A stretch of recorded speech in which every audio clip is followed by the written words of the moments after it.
Good morning students, welcome to social science class. Today we are going to discuss chapter 5 Panchayati Raj from class 6.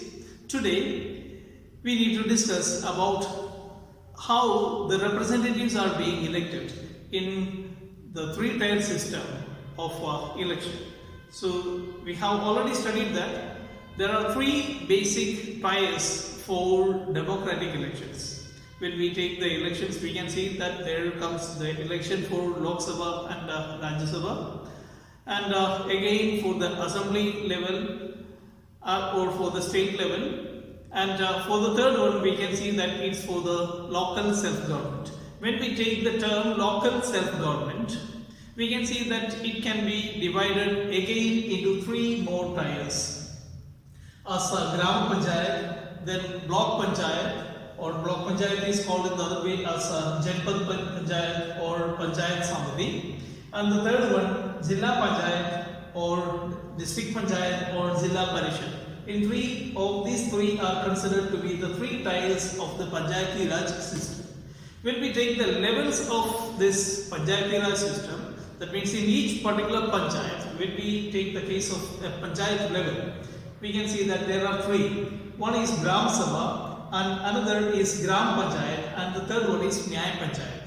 So Gram Sabha is a meeting of all the adults who live in the area covered by a panchayat. This could be only one village or a few villages. In some states we can see that, as in the example, if you take the case of small states like Punjab or Haryana, Kerala, there usually sometimes there may be only one village, and the meeting is held for each village, and anyone who is above 18 years old or more, he has the right to vote to elect a member for the Gram Sabha, and he will be elected as the member of the Gram Sabha, or that there is no such election process, but he is treated as the member. And this is the Gram Sabha. That means all the adults, those who are in the voting age, they are the members of Gram. The Gram Sabha is a key factor in making the Gram Panchayat play its role, and especially it is responsible to. And it is the place where all the plans take place, and all the plans work for the Gram Panchayat are placed before the people. And the people discuss it, and finally it is being approved. The Gram Sabha presents the Gram Panchayat doing wrong things, and especially like misusing money or favoring certain people, favoring some company, etc. It plays an important role in keeping an eye on the electoral representatives and in making them responsible for the person who elected them. So this system, we can see that it is considered as called as a check and balance system. So Gram Sabha controls Gram Panchayat. Gram Sabha Panchayat means it is considered to be every particular village. A panchayat is divided into different wards. So from each ward, a panch, otherwise a member, is elected. So these members together elect another person, or the most important person who functions as the key role of the Gram Panchayat, who is called as Panchayat President, otherwise Sarpanch. So Sarpanch is elected by the panchas from the different wards, and the ward panchas and the Sarpanch from the Gram Panchayat form the Gram Panchayat, and the Gram Panchayat is elected for 5 years, and the Gram Panchayat has a secretary who is also the secretary of Gram Sabha. So he has to just bring out all the agenda or the things that are to be talked in front of the Gram Sabha by the Gram Panchayat, and about all the sorts of work will be discussed over there, and the Gram Panchayat members, that means the panchas as well as the sarpanch, they are liable to answer the questions raised by Gram Sabha. This time we can see the secretary is not an elected person, but the secretary is responsible for calling the meeting for Gram Sabha and the Gram Panchayat and keeping a record of all the proceedings and all the things that are discussed in Gram Panchayat as well as Gram Sabha. The secretary is appointed by the government through the Public Service Commission of each state.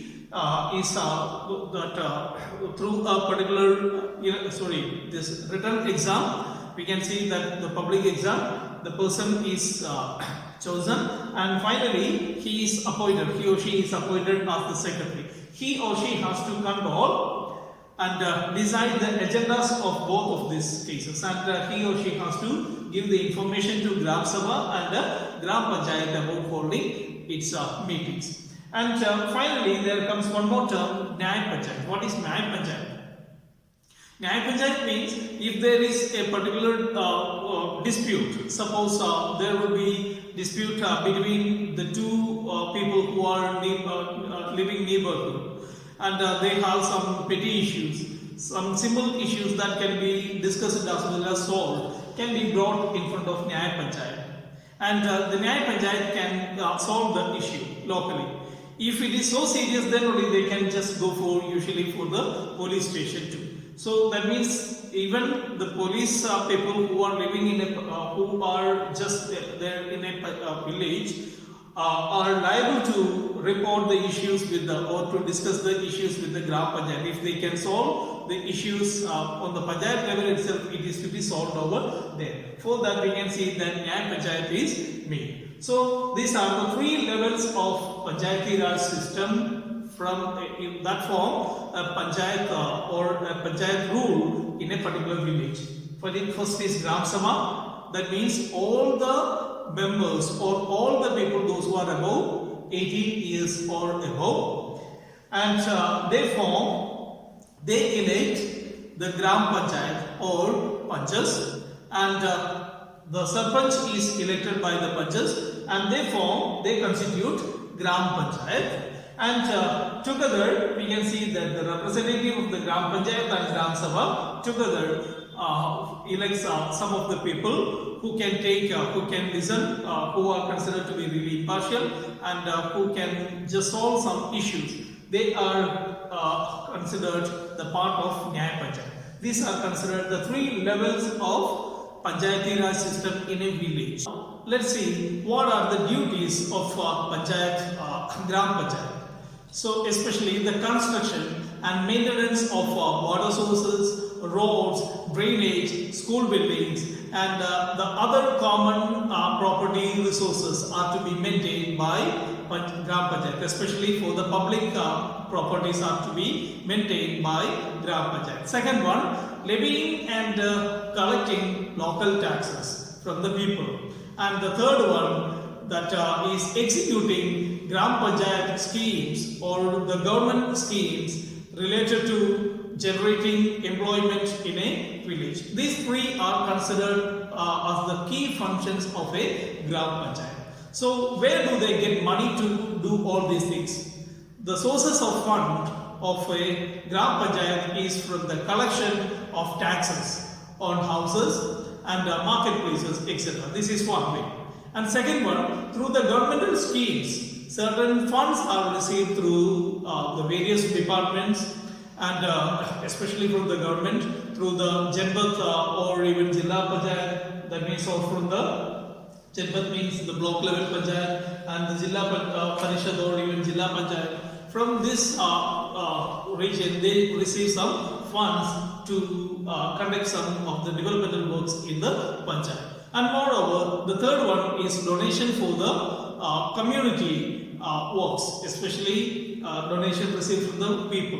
So these three are the major sources of funds for a Panchayat. So when we take the case of these levels of Panchayat, we can see the Panchas are and the Gram Panchayat are answerable to Gram Sabha. Gram Sabha is considered as the basic body of people, and that is more powerful. And the Gram Panchayat is answerable to Gram Sabha, and because its members are elected from Gram Sabha itself.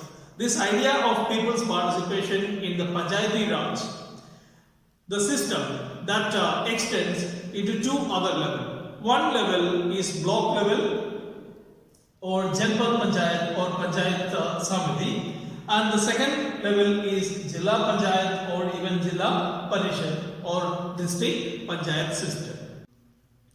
The Jilla Parishad actually makes developmental plans at the district level with the help of the Panchayat Samitis. Panchayat Samitis comes over there with each level. Panchayat Samitis, it also regulates the money distribution among the Gram Panchayats.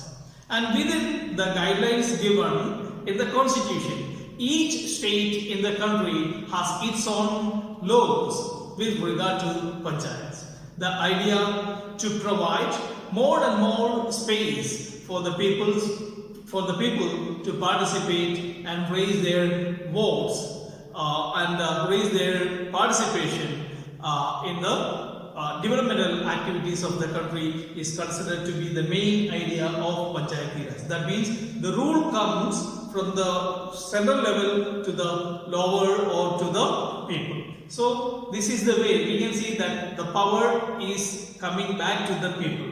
This is called as power distribution. The power, instead of concentrating into the central government or state government, the power is just coming down. So this decentralization, the power distribution happens with the help of Panchayati Raj. This is the end of the video. Thank you for watching this video. I'd like to wish you an amazing day. Thank you.